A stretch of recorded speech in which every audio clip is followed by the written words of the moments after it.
Welcome to Oregon Indie Film, a video podcast that shines the light on Oregon's independent film industry. I'm your host, Dawn Sellers. I interview Oregon's independent filmmakers who offer insights into the creative process, challenges, and triumphs of making movies in Oregon. This episode features Devin Febbroriello, writer, director, producer, and co-owner of Desert Island Studios in Portland, Oregon. It was a pleasure to sit down with Devin to chat. We cover a lot in this episode, from how Devin first knew she wanted to make films, her path through film school, and a chance move to Portland, to being chosen as one of the International Screenwriters Association's top 25 screenwriters to watch in 2025, and about how Desert Island Studios is much more than a studio space. It's a collective of filmmakers and a champion of Oregon's independent film industry, helping filmmakers create passionate projects and commercial work. I hope you enjoy my conversation with Devin Febbroriello. So I'm here today with Devin Febbroriello to talk about writing and filmmaking and a little bit maybe about Desert Island Studio, which I am so interested in hearing about that too, but mostly about you. If you could tell us who you are and what you do. Sure. Yeah. Thanks so much for having me. I'm really excited to be on the podcast.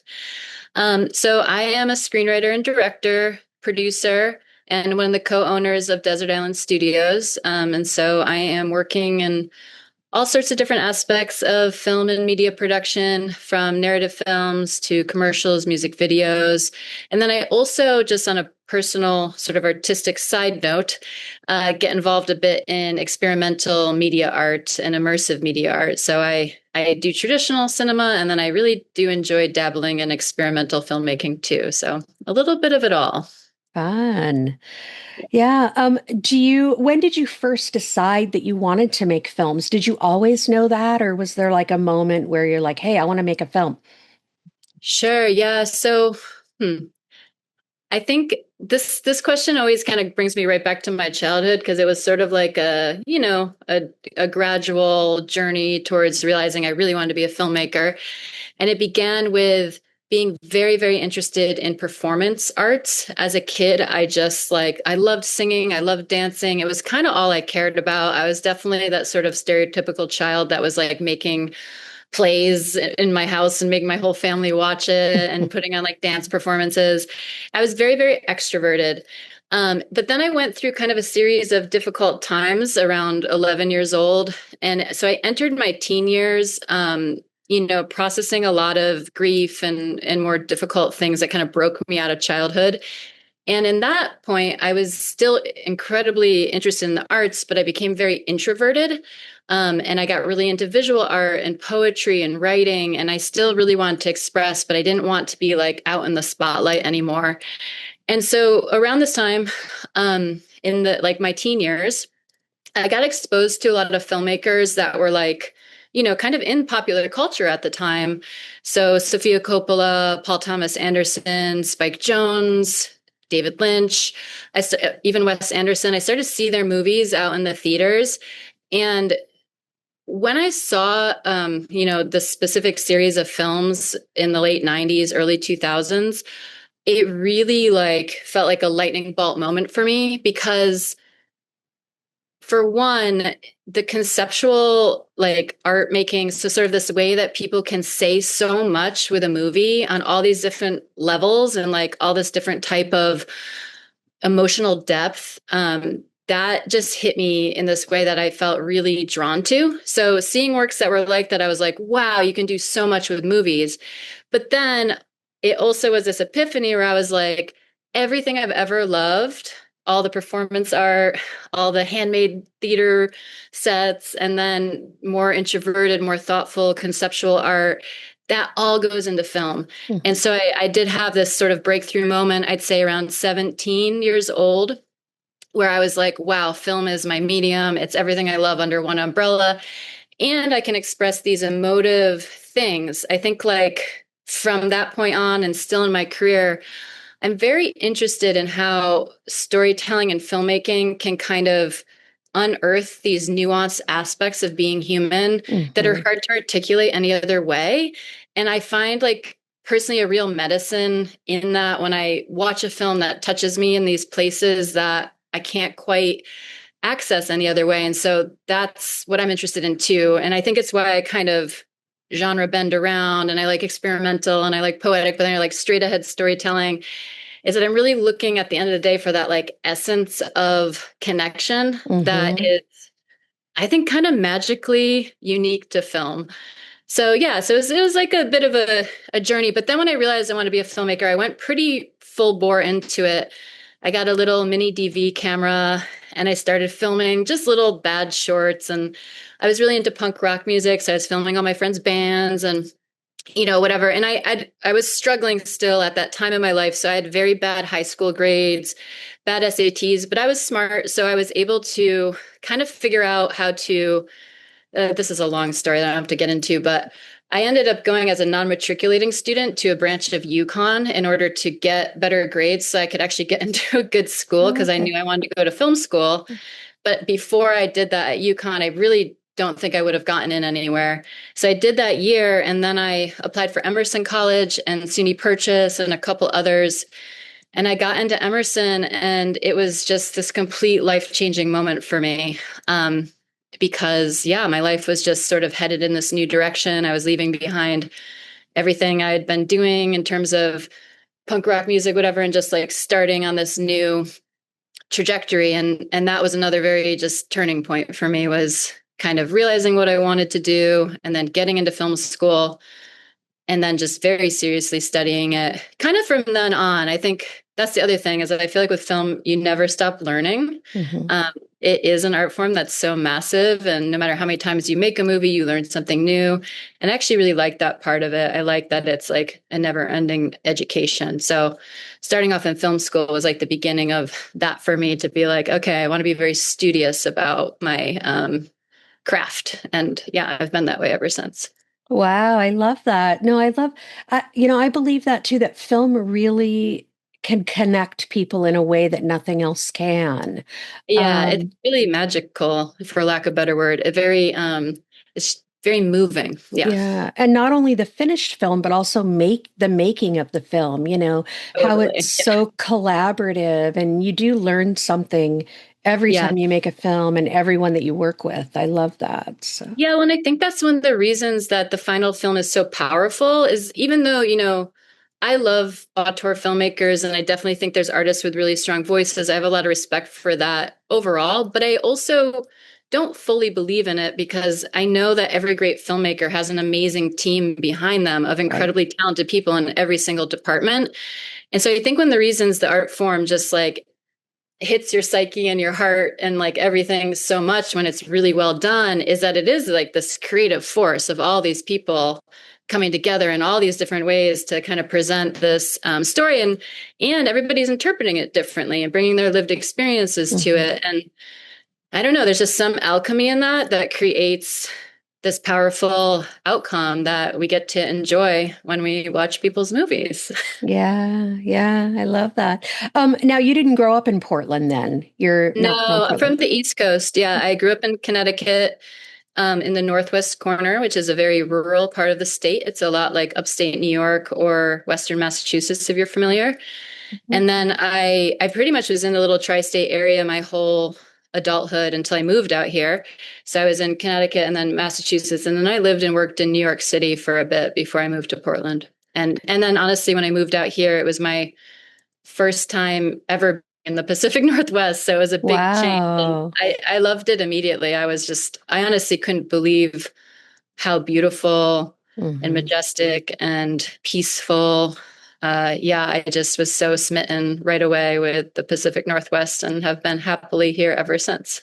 Yeah. How long ago was that? I've been here about 9 years now. Okay. And Yeah. so what brought you to Portland, like not being here before, not knowing anything about it? Why did you pick Portland?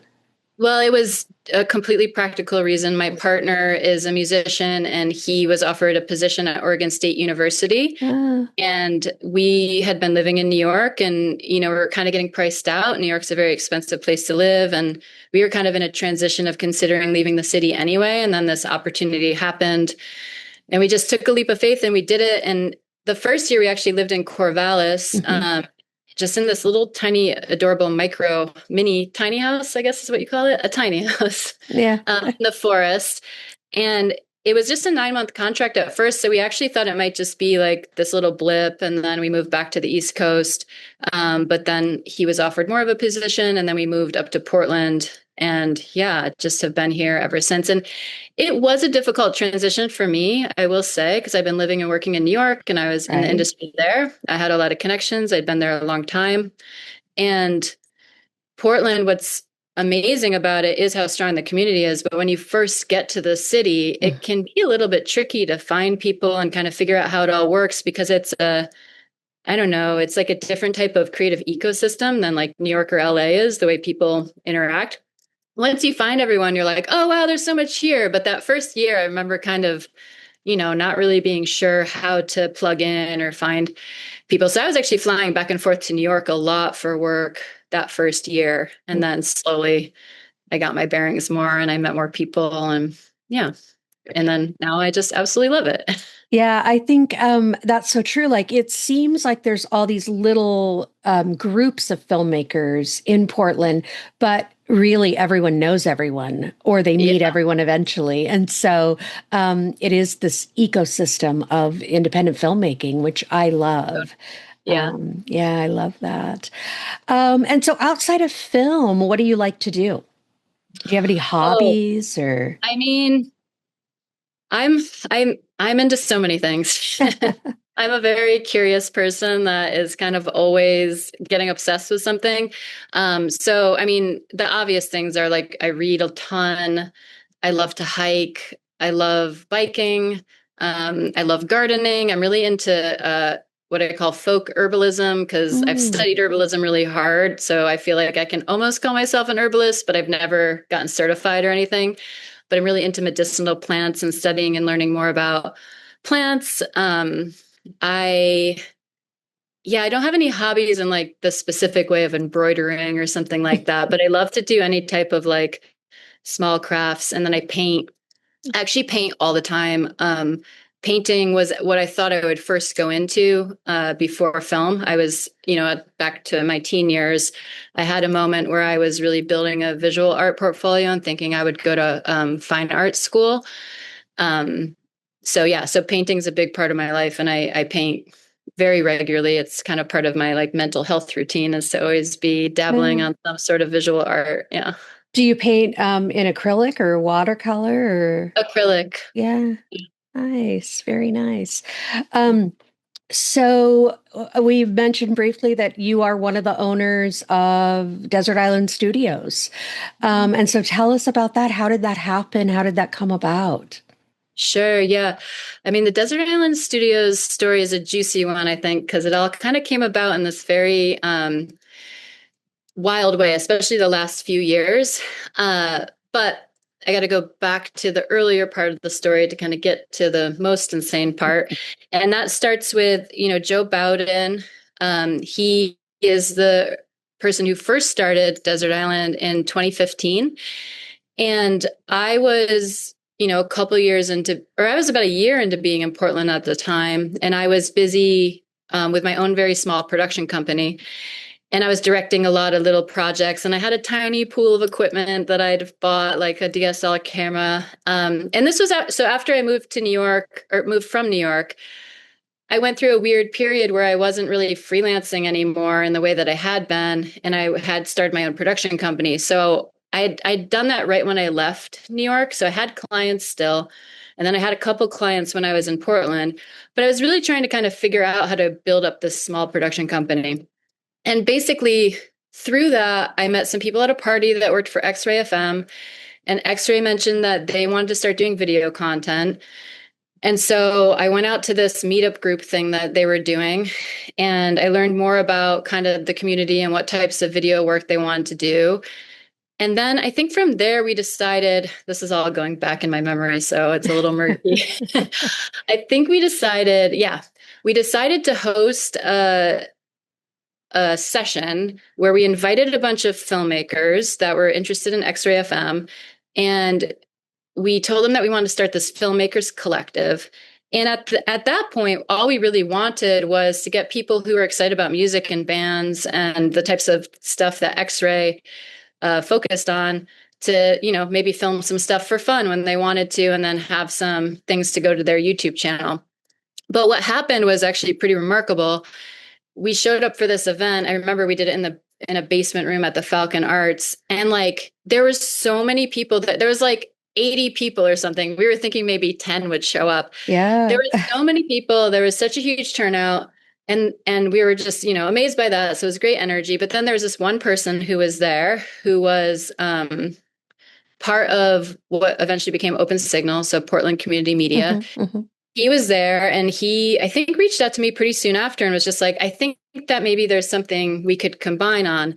And then without going into that whole story, basically at that point, over a very quick time, this whole thing for X-ray television erupted. It was like this merging between X-Ray FM and what became Open Signal, and then kind of what we were trying to do with this filmmaking collective. And then we were suddenly, like helping people train on cameras, and people were doing these regular meetings with us, and meaning like these different workshop sessions. We were doing happy hours. Then eventually we were doing pitch sessions, and people were producing little series. It kind of all went from 0 to 100 really fast. And at the very beginning of that, so when we were at Falcon Arts, Aaron Hall, who was part of X-Ray FM in those early years, a big part of it. And now he's one of the owners and founders of Hey Love, and he was one for Dig-a-Pony. He's very active in Portland. He basically was like, hey, you got to meet my friend Joe. He has space. He's a filmmaker. I think he might get involved in whatever is happening here with X-Ray television. And so long story short, I went down to meet, I think Joe and I met for a drink first, and at the old Beach Street.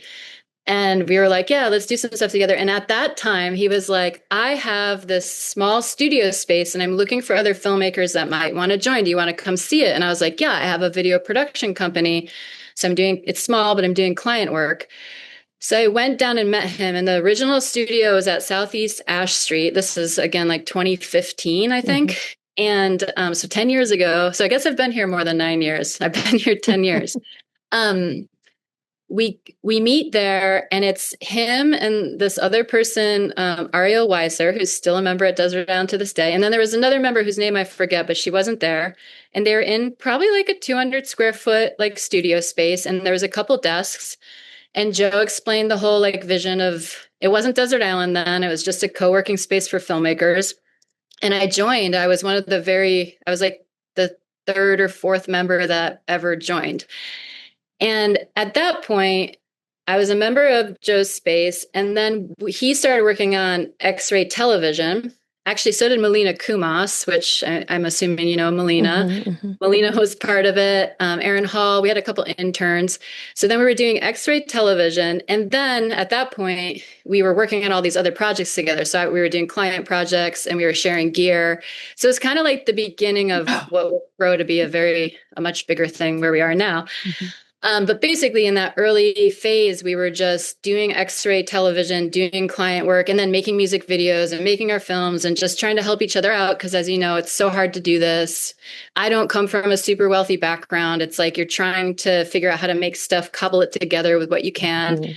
And so we were just doing that from the start. And Joe and I always joke how there's some early projects where we're like, he had like a dolly that was made out of like PVC pipes. And, we're doing everything like really like on skateboards and very just like rock and roll. But then around 2016, there was an opportunity to expand that space. And I think around then is when Joe met Ashley, who's his partner. And she's a great producer, great actor. And when she kind of came into the fold was around the same time that Joe expanded. And so Desert Island grew in terms of size and members in 2016. And around then too, I think 2016, 2017 is when the X-Ray TV project kind of naturally came to an end, which is a whole other long story, but that sort of shifted. And I think what's sort of interesting to note is that within X-Ray television, we were curating all these original series. We were curating, and then we were curating together blocks of finished films and music videos. And that was Joe's like main sort of brainchild within X-Ray television. and he called it Desert Island Television. So, which is just funny to me because 10 Yeah. years ago, Desert Island was actually, the concept was sort of born within X-Ray TV, but his part was Desert Island Television. And on the website we eventually had, there was a whole section for Desert Island Television. Anyway, that all kind of, started to shift. I actually went on staff at Open Signal and I was working there for a bit, but I was still part of the old space. And then in 2018, the shift happened again, where, well, it's actually strangely very similar to what happened in 2023, happened in 2018. The space we were in is actually where Khan is now, that really fancy restaurant. Oh, yeah. That's called, right? So that's the building that we were in, and it was getting, changed over ownership. Right. We had to get out. And so Joe and Ashley, they were really like, in cahoots now as like partners in life and business. And so they found the space that the whole thing moved into down on Interstate.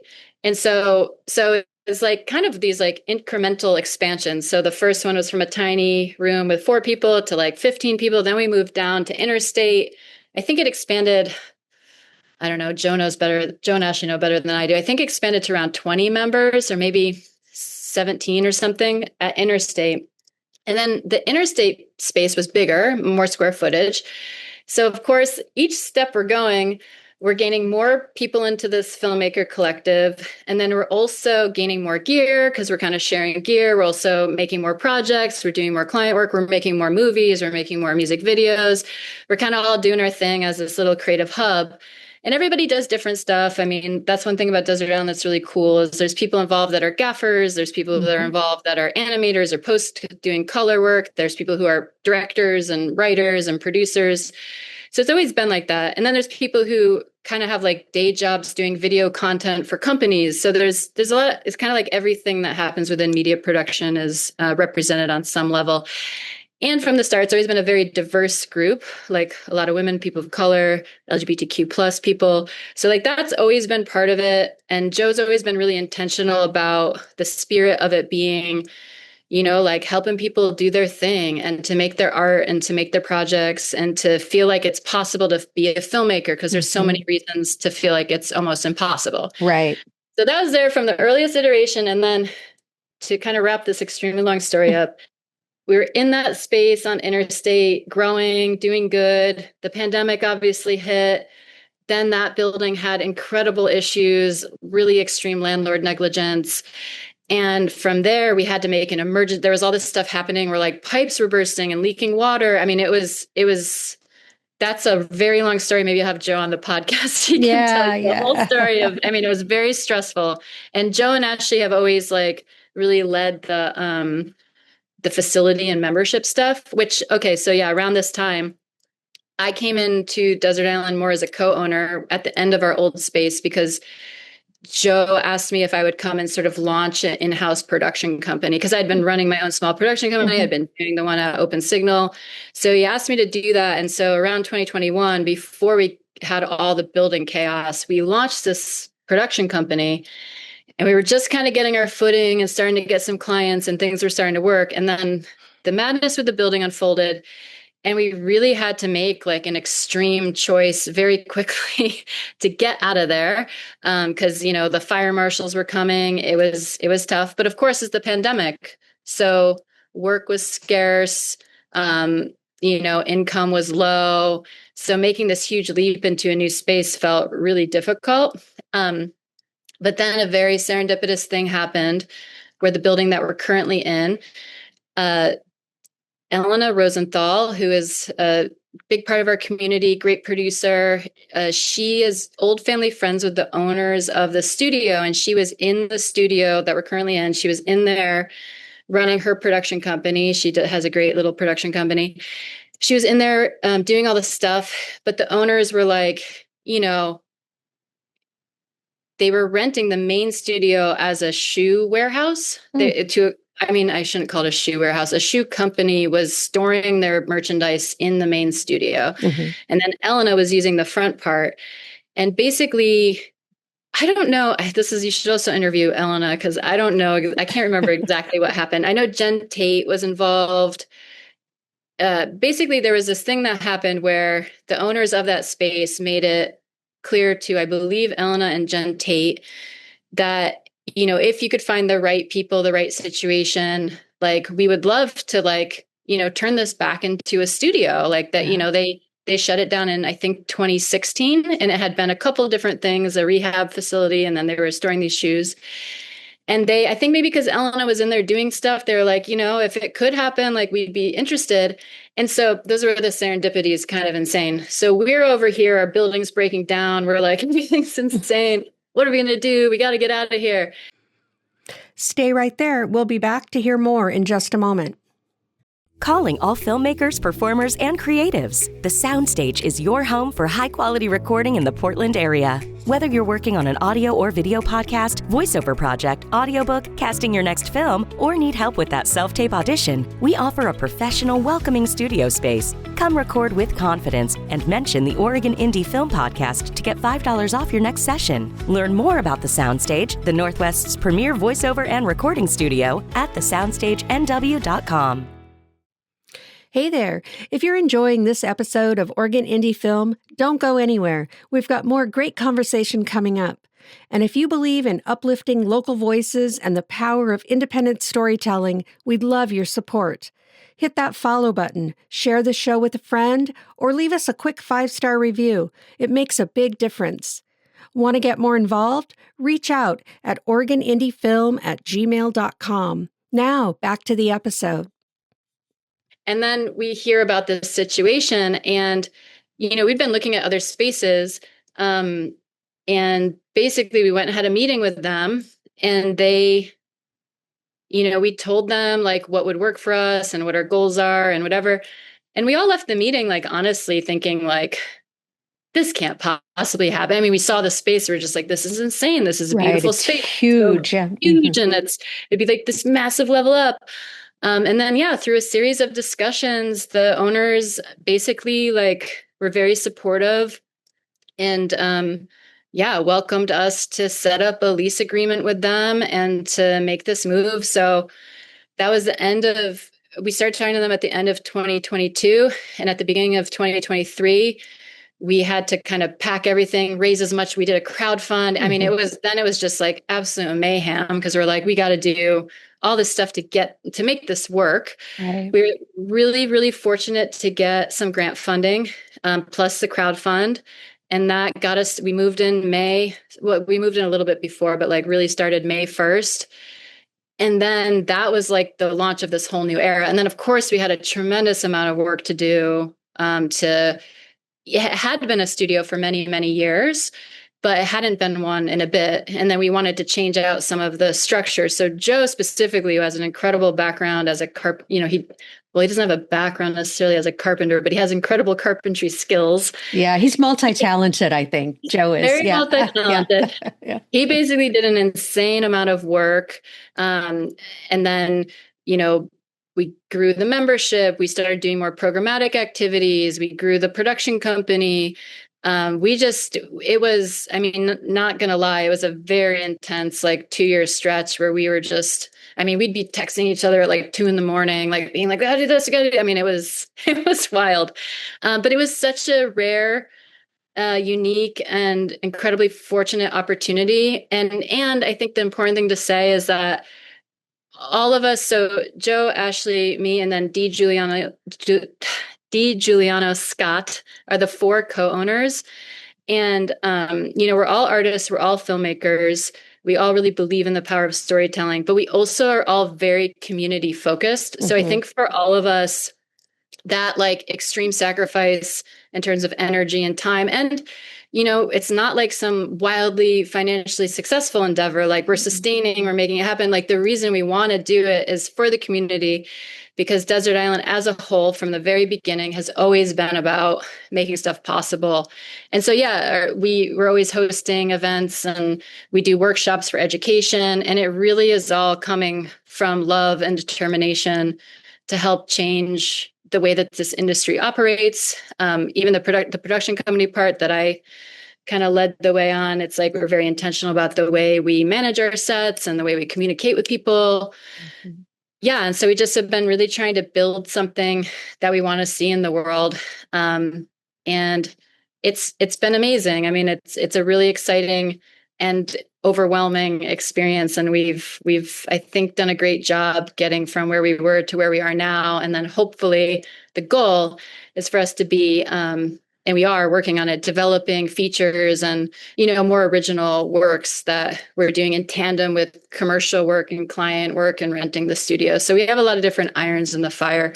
But yeah, the central focus of it is to support filmmakers, make as much excellent work as we can, and make sure that we're helping people speak their voice, live their dreams, and do the best that we can with the limited. I mean, again, we're not a funding. People will often reach out to us kind of looking for us to fund their projects. We're not a funding entity yet.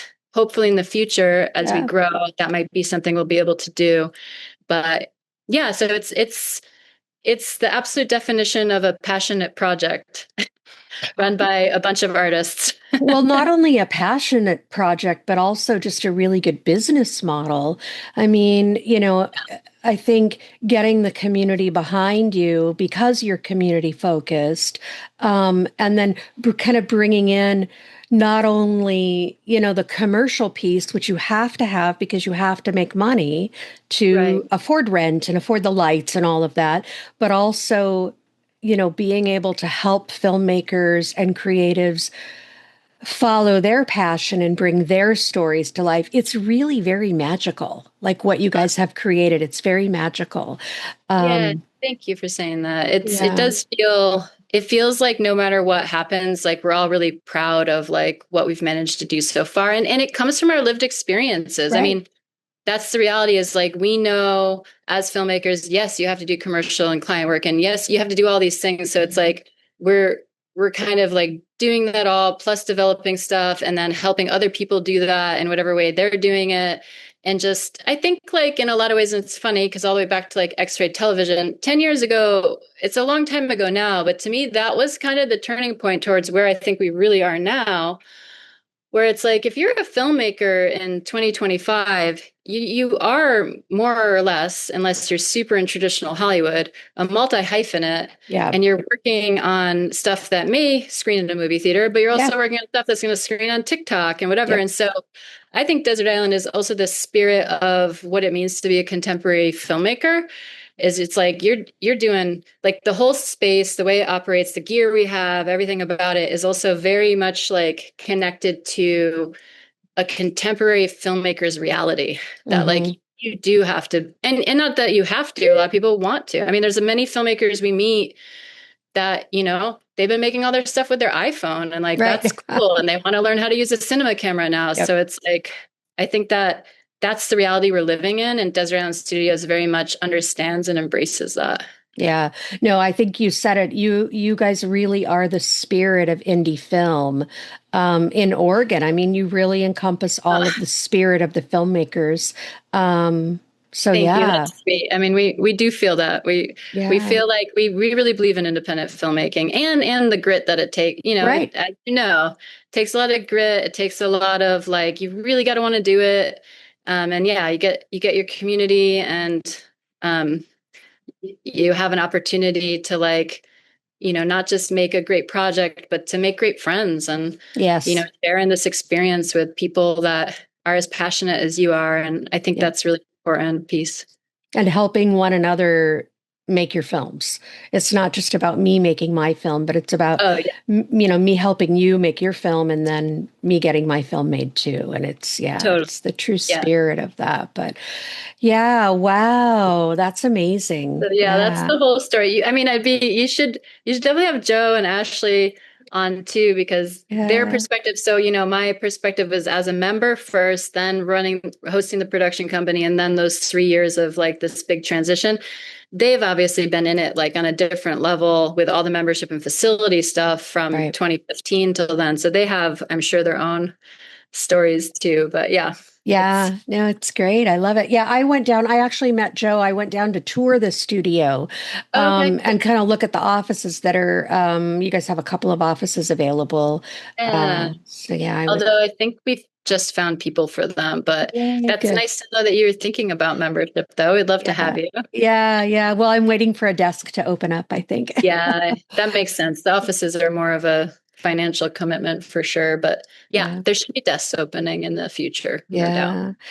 Yeah. And so, wow. I mean, that's so much. And then you also have your own projects that you're working on. Yeah.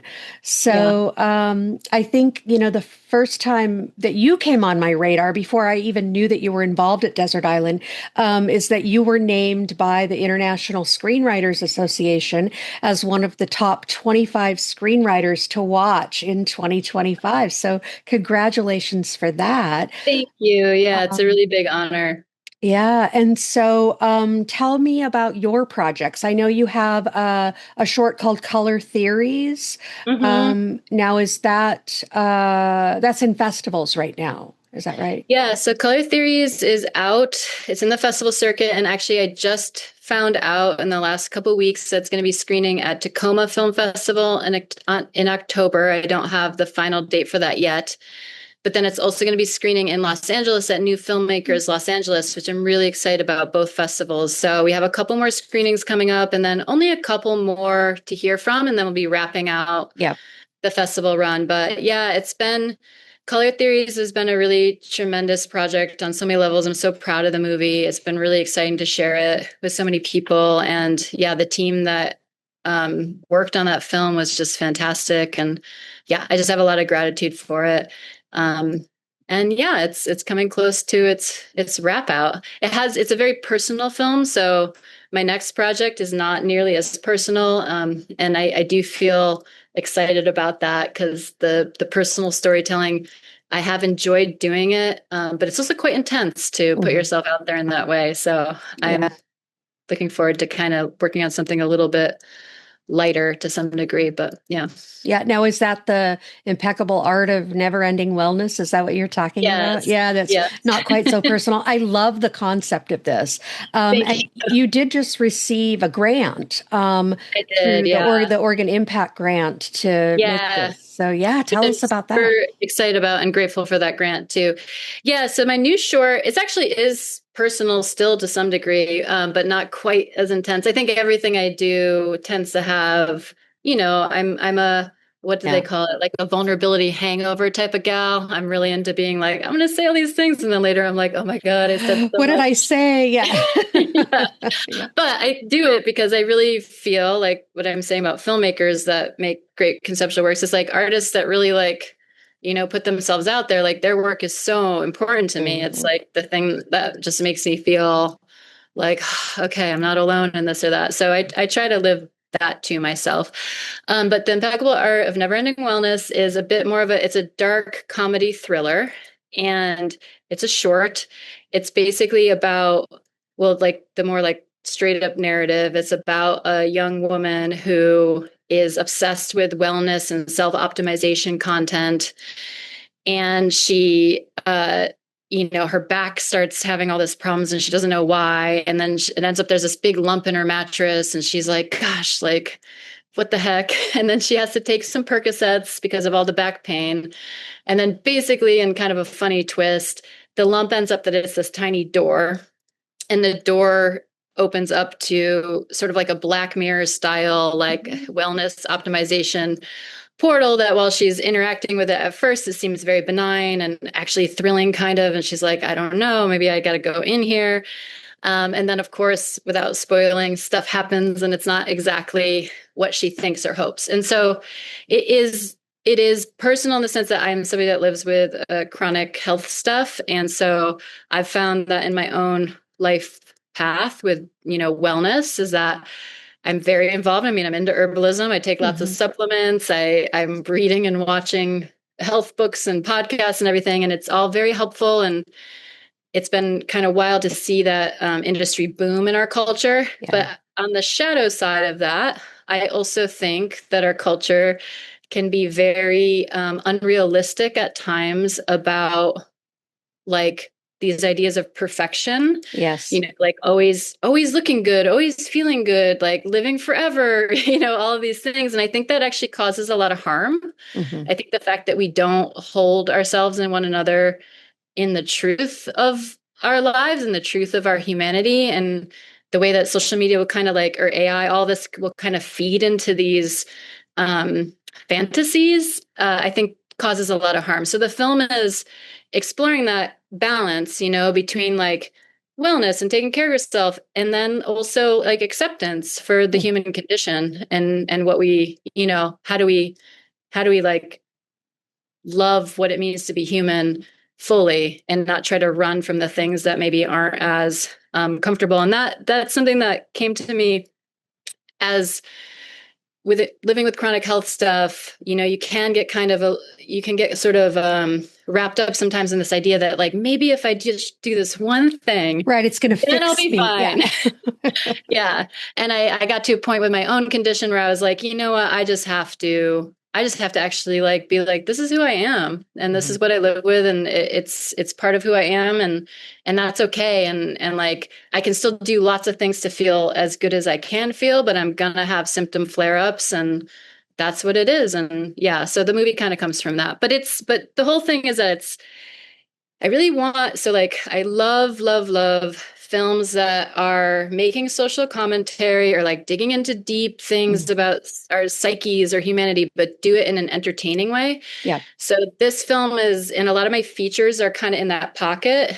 So Color Theories, as great as it was, stylistically, I don't really intend to make a lot of like super thoughtful, intense dramas. I mean, I don't know, maybe I'll make more dramas, but don't hold yourself to that. Yeah. Yeah, that's not like my main goal. What I would really hope is to be the features that I have in development, to be able to make those. And those are kind of more stylistically, voice wise, like The Impeccable Art of Never Ending Wellness, where it's something that you could talk about what the movie's about, and there's stuff in there to kind of contemplate. But at the end of the day, you're going to watch a movie that was like fun and entertaining and a little thrilling to watch. And like, that's what I'm really interested in. Yeah. But leaving the audience with the thought, or like talking about it, or thinking about it, or maybe trying to change their mind about something. Yeah.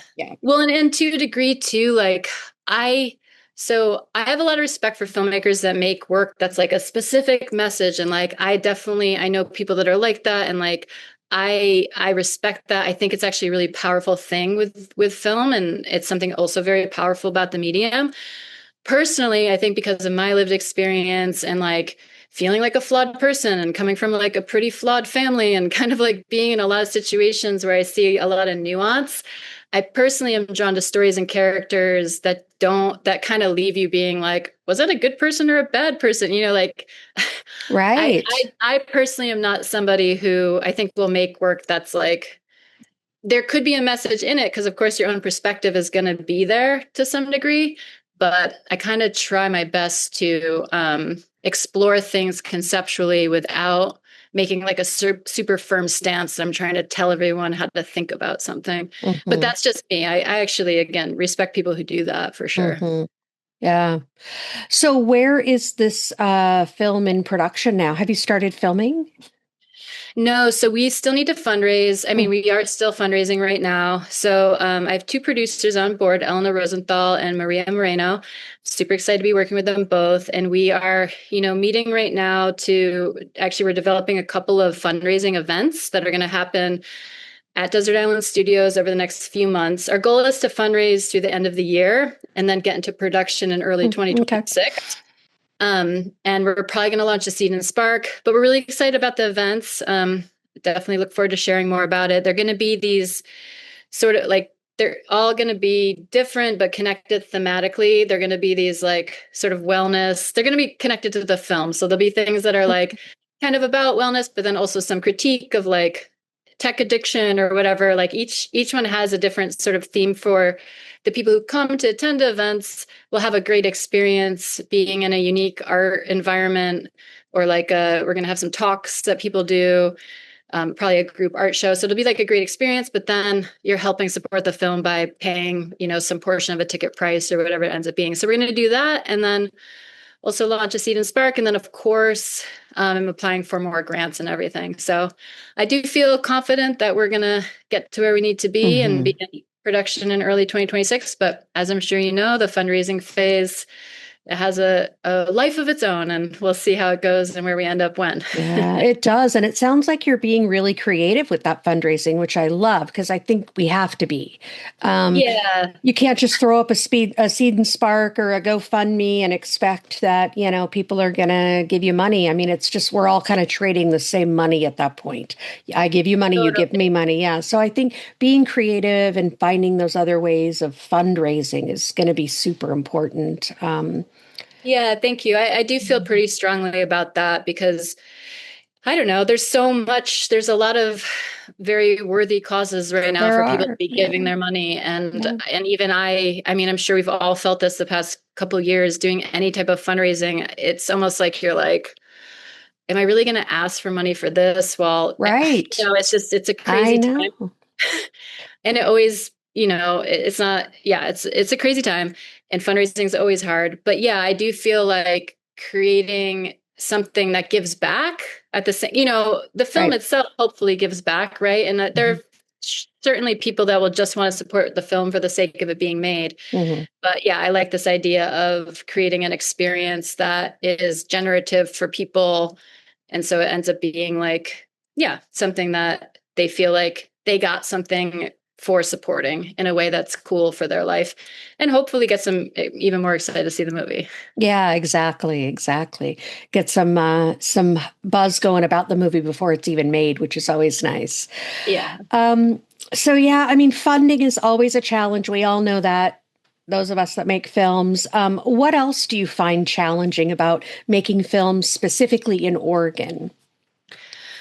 Um, Geez, I mean, funding is the number Funding. It thing. is, It yeah. really is.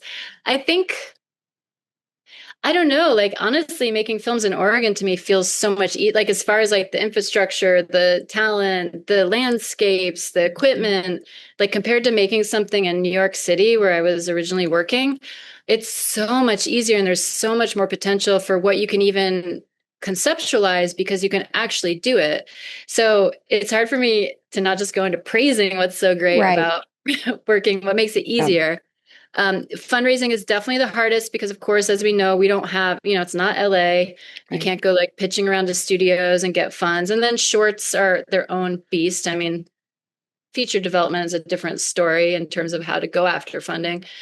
But I just think making shorts, it's always difficult. And honestly, the main reason I'm making another short is because it just really, I don't know when. I haven't made my feature debut yet. It's really something I am very much hoping to do soon. But I also have no idea when it's realistically going to happen. Yeah. And I don't want to be not creating. So Right. I decided to do another short because the timeline just feels like who knows when a feature will happen. So yeah, I don't know if I answered the question fully, but Yeah, I mean, I think shorts, they're fun to make. You can make them relatively easy if you can raise the money to do it. Mhm, It's, it's so easy to get cast and crew in Oregon. We have a totally. plethora of talent here. And right, you want to be creating. I mean, even though the feature is the ultimate Yeah. creation that you want to create as a writer and director, but yeah, I mean, you've got to keep making shorts. I know. I keep coming up with all these ideas of these shorts I want to film. And it's like, no, I want to stay Totally. focused on a feature, but yeah. Yeah, Um, it's a tricky one because yeah, it's like you want to do the bigger projects, but you like I don't know, for me in my life, I always have to come back to like what's actually possible, what's actually real. And I can still be moving towards these big goals, but what can I do this year versus like what's not going to happen? And yeah, I think, but yeah, as far as what's hard in Oregon, yeah, I honestly can't say anything other than fundraising. mhm. I think fundraising is the hardest thing. I think everything else is quite lovely. And I think unlike anywhere else, like I really do, I like that you want to make it the indie filmmaking capital of the Yeah, world. Do yeah. it. Yay, let's do it. We're going to do Yeah. it. Um, yeah, so back to the ISA top 25. So you're part of their development slate too. Now, are your features part of that? Is that what you're developing as part of that? Yeah, so the way that the top 25 and the development slate works is that you're on basically a special like group with everybody else who's in it. And you have these like meetings with people from the ISA, and these check-ins regularly with them. And then there's some overlap where we get to talk to the other top 25 writers. Like we do a biweekly meeting as a group. We actually just started that.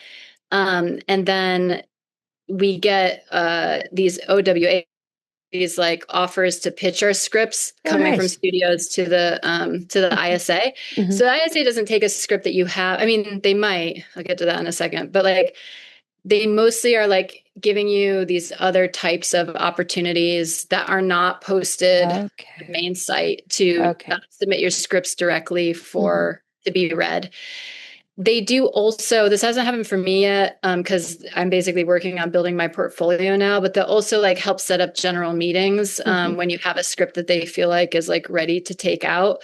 I have a feature and a TV series that I feel like are both really strong scripts, but my other scripts I don't feel like are fully there yet, and they're not exactly the style that I want to be working in. So I'm actually, part of my year of being top 25 has also been just really working hard on some new material. And then I don't know what happens. I think with the development slate, I might continue to be on it for another year. I'm not sure. Like when they had me come on, it sounded like it could extend. So I might still be on development slate, but obviously I won't be top 25 anymore. But yeah, it's a cool opportunity. But it's not like I'm getting meetings, you know. Right. It's cool and it's great, and I'm super grateful. But it's more like gaining access to opportunities to submit work in a more personalized way. And it's just nice to see. It's been nice to see like what studios are looking for. It's surprising in a lot of ways. There's been a lot more like kind of like G-rated and like family friendly stuff than I guess I would have expected, but also that makes sense. Yeah, I think a wider audience range maybe for those types of films. Yeah. Yeah. And a lot of thriller and horror, which I'm sure you can imagine, because that makes good money. So yeah, but it's been awesome. I'm really grateful. And as I'm sure you know, it's like everything's another sort of feather in your cap. And then, you know, it helps you when you apply for a fellowship or whatever else you're doing. So yeah. Yeah. So of all the things that you do, so you're a writer, director, producer, studio owner, all of those things. Is there one thing that you really enjoy the most? Like if you could just spend your time doing one of those things, would you? I mean, definitely writing and directing. Yeah. And as a combo, like I really love to direct my own writing. Yes. And you know, I am doing it, and I just hope to be able to do it more and grow in that capacity. That would be the dream. But I'm happy. I love everything I do too. So it's not like if I can't, you know, expand on that, I would be bummed, because I also really enjoy everything at Desert Island and producing. But yeah, I love to write screenplays and then direct projects. I also do just love writing. I mean, that's another thing for me with ISA. And I did an MFA program in screenwriting because of my health stuff. I mean, I'm pretty strong. I'm in good health. It's not like I'm not disabled from my chronic illness, thankfully. But I don't know how I'm going to age with it, you know? So has been a part of me that's like, can I really endure an 18-hour set day when I'm in my late 50s? Like, I don't know, you know? So part of my, and because I love screenwriting so much too, I've been like, you know, I want to write and direct. I mean, that's still the dream. I'm going to keep going in that direction, but I also plan to write scripts that I don't direct and hopefully sell them and, you know, or get them developed by other people. So yeah, writing is just as much up there for me, and kind of what I see is potentially more my future, depending on how my body continues to age. Yeah. I mean, it's hard. The production life is hard on the body. That's for sure. It is. Yeah. I'm in my 50s, and I don't like to work more than 8 hours a day. Yeah. No, it's I'm a wild. fan of the 8-hour set days. So yeah. I mean, that's great. That's a great day. It should be 8 hours. I mean, that's the kind of stuff we want to integrate more at Desert Island. I mean, you know, we still oftentimes have to do 10 or 12-hour days, but the more that we can create good work environments that are healthy for minds and bodies, the better. So, Yeah, yeah. And once in a while it's okay to do those days, but yeah, I mean, I hope that the industry can get to a more realistic treatment of our bodies and minds. Yeah, it really can be so insane. I mean, Yeah. sometimes I wonder, a lot of my chronic health problems developed in my 20s, and sometimes I'm like, did my career do this? I mean, I Hmm. don't think so. I'm joking, but it Yeah. is hard on your body for sure. Yeah, yeah. Well, I always like to ask this question. What is your big, beautiful dream? Like, if there was no limit on money or time or anything, what is your big, beautiful dream that you'd like to do? Um, I think it's pretty close to what I'm doing. I mean, I think on a personal level, developing, writing and directing movies and making, stories and films and working with great actors and talent and DPs and everything, that I feel incredible about, like doing that and then helping other people do that and kind of being a small studio, independent studio that's making films in a variety of ways.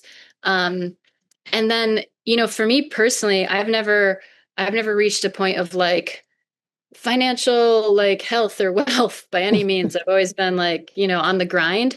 But if I actually had like true wealth, for me, a big dream would just be able to give back into Hmm. our society and our culture on levels that it absolutely infuriates me that other people with that kind of wealth aren't doing. Yeah. So like in my mind, success of a sort that resulted in lots of movies and lots of money. I mean, sure, invest more in money, but on a personal or invest the money more in movies, but on a personal level, I would love to just be able to like give to more causes that matter to me.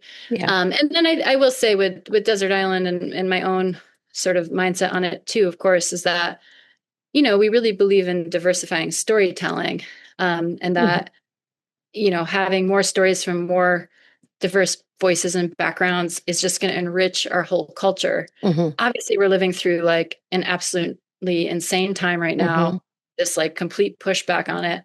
But I don't believe in my heart of hearts that humanity is supposed to be anything other than this like beautiful, diverse expression of life. And that's what reality is. And I think that other side's not going to ultimately win. And I do Yeah. believe that we just have to keep pushing for what we believe in because it's real. Everybody deserves to live their life the way that they want to Yes. and speak their truth however they want to. Obviously, assuming it's not causing extreme harm on somebody else. But Right. yeah, Right. Yeah, and I think, storytelling is giving back because it helps us understand one another and realize that, we are mostly the same. We're more the yeah, same than we are different. Um, 100%.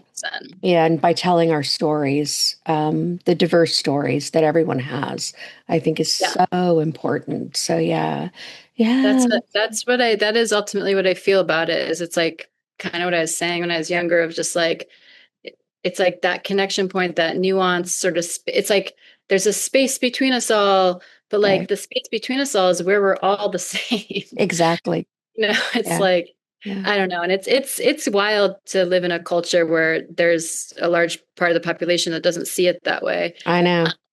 But that's also why I think it's even more important Hmm. for people that recognize, yeah, just like how we're all connected, how we're all interconnected, Yeah. uh, to, yeah, keep believing in the goodness of what storytelling and connection can do for our culture. Yeah, and I think just keep making beautiful art during this time. It's what we can all do. We can just keep making art and trying to Yeah. reach people that way. Do you have any advice? I mean, you've given lots of nuggets of advice over this conversation, but maybe a piece of advice that you got when you were first starting out in filmmaking that's kind of stuck with you that you could share? Yeah, this is funny because at the time, this felt like really mean advice when this person said this to me. But I've had many times where I remember this person and I'm like, God, he was right. And so hopefully I can deliver it less mean. He was a grouchy old man when he told me it. But when I first went to tour Emerson College, we met this guy. I can't remember what his job title was, but he was like the head of some department at the school. He was probably in his like 60s or 70s. Like he was an older man. And, I was on this tour with our, parents and other students and parents. And he like takes us in this room. And instead of, the rest of the tour had been kind of lighthearted and like, here's the equipment room, whatever. This guy takes us into his room and he basically was like, I want you to understand that if your child goes into this profession, they will be broke for their entire life. They will struggle. You will be helping them financially. Like he just like went down this like really hardcore, like he even was like, none of you are special. None of you, like he like shredded all of us. But then, and this is where, so that was the mean part. And I was just like, oh my God, you're 18, full of dreams. Yeah. But then he was like, but here's the thing you need to know is that if you really love this and if you really want to do this, you have to keep going because it's the people that continue and don't quit when they're broke and stressed and whatever that actually end up having the career and end up, doing it. And it's like, you're going to experience failure. You're going to experience rejection. You're going to experience times where you're like, I'm completely broke. What am I doing? This is insane. But if you really love it and you keep going, it will work out.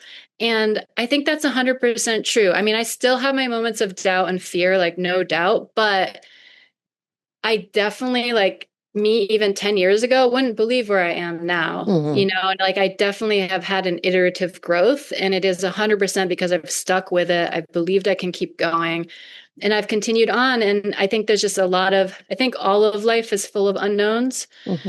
I think filmmaking especially is just this very like twisty, turny path with lots of unknowns. But what's so beautiful about it is you meet all these people, you have all these experiences, you talk to one person one day and then next thing you know, 5 years later, that person helped fund your next film, or they end up being your favorite collaborator of your lifetime. Like there's so much strange magic, again, that word, kind of in the process. And if you stick with it and you really believe in it and you're passionate about it, it will work out.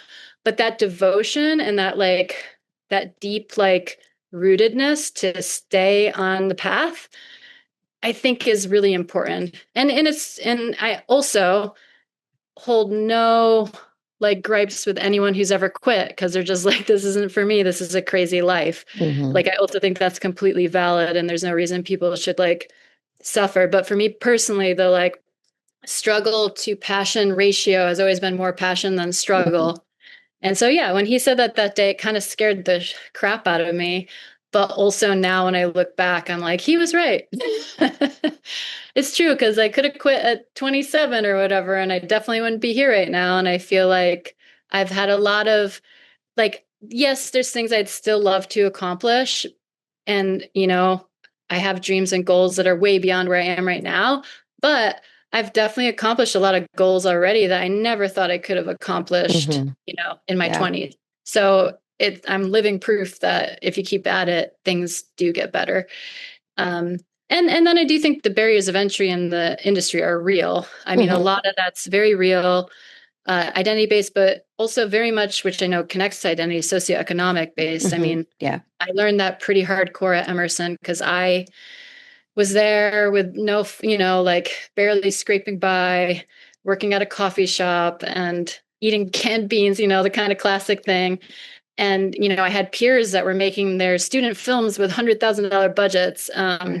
And they won awards and kind of their careers took off at 20. And I was like, whoa, what? This is how it works. It was pretty shocking to me right from the start, how much if you're funded in life in some way, it won't make you the next great auteur, but it will definitely let you kind of move up the chutes and ladders of it all faster. So that's another piece of Desert Island is it's trying very much so to level the playing field in terms of identity, but also in terms of socioeconomic disparity and how, if you can access cameras and you can make your project get a little bit of a leg up that you wouldn't, that somebody else could just afford to buy a red camera system and make their, because that's real. There's a lot of people in New York and LA specifically, when you see folks, I think this is important for people to know too. When you see certain people and it's just gosh, they're just making movie after movie and they're traveling all over the world and they're doing whatever. I could be wrong, but there's a very good chance they have a certain level of economic stability that's allowing them to move their career forward very differently. And if you're not one of those people, I'm not one of those people, you're going to be on a slower, longer road, probably. Maybe not. Miracles do happen, but you do have to stick in the game and keep going. And it takes grit and determination and passion. And I think that's the advice that I would give. Yeah, I think that's pretty good advice. I think it's very true. So is there anything else you'd like to talk about that we didn't cover today? I don't know. I feel like this has been a great conversation. I really appreciate the questions that you've asked and hearing your reflections. It's really nice to learn more about you too. And yeah, I mean, I could talk a little bit about my experimental filmmaking, but we don't need to go into that necessarily. Yeah, maybe we'll do another episode of that in the future. Yeah, once when one of your features is made or something, we can talk about that and we can come into my film laboratory, is what I like to call it. We can do the meeting from the lab. I love that. And so you have a website. We'll put that in the show notes. We'll put the Desert Island link in there. And you're fundraising for your short. If people want to help support that, is there a place they can go to do that? So we don't have that all up yet. I don't know how soon you'll share this. I don't have it all up yet, but depending on when you put it out, I can follow up with you with the information for that. It'll probably be in the next day or so. Maybe if people just follow you. Just follow my... So I have a main Instagram, and then we do have one for the movie now. And probably what I'll do across the marketing is share like a collab post between the two. Yeah. So you could follow either me or the Impeccable Art and Never Ending Wellness. Probably Desert Island. Although, no, probably not Desert Island. Follow Desert Island for sure. Yeah, for sure. I don't think we'll post everything about what's happening with the movie all the time. There, that channel has a lot of different stuff going on. Yeah, but to follow your Instagram and then kind of keep up with the fundraising when that is posted and ready for donations. Although I'm sure if somebody DM'd you, they could give you money now and you wouldn't turn it down. I would be, if somebody wants to support this movie, I would be so thrilled and so grateful. So yes, if you hear about it and you're like, gosh, I want to help that film and filmmaker out, please do find me. Yeah. Well, it's been wonderful having you on today. And I'm excited to watch your career progress and all of the things that you're doing for the community and filmmakers. And it really is magical. And it's wonderful. I'm so glad we got to meet today. Same, likewise. It's been so great to meet you and to talk with you. And I want to know more about all your events that you're hosting too, because I would love to come out and also let our members at Desert Island know about it, because I don't know if folks know about it, but we need to integrate communities. Yeah, we're all about that. I'm all about that. I love to connect people and just get people together and help people be successful in whatever they want to do, whether it's filmmaking or anything. I really love to see people be successful. Thanks so much for listening. Be sure to follow Devin on Instagram or her website. You'll find those links are in the show notes, along with links to Desert Island Studios and the International Screenwriters Association. Be sure to watch for her next film, currently in development, The Impeccable Art of Never Ending Wellness, and help support the fundraising goal for this film. If you enjoyed this episode, please take a moment to leave a 5-star review and share it on your social media. It helps us connect with more indie film lovers. Want to support the podcast by becoming a guest or a sponsor? Reach out at OregonIndieFilm@gmail.com.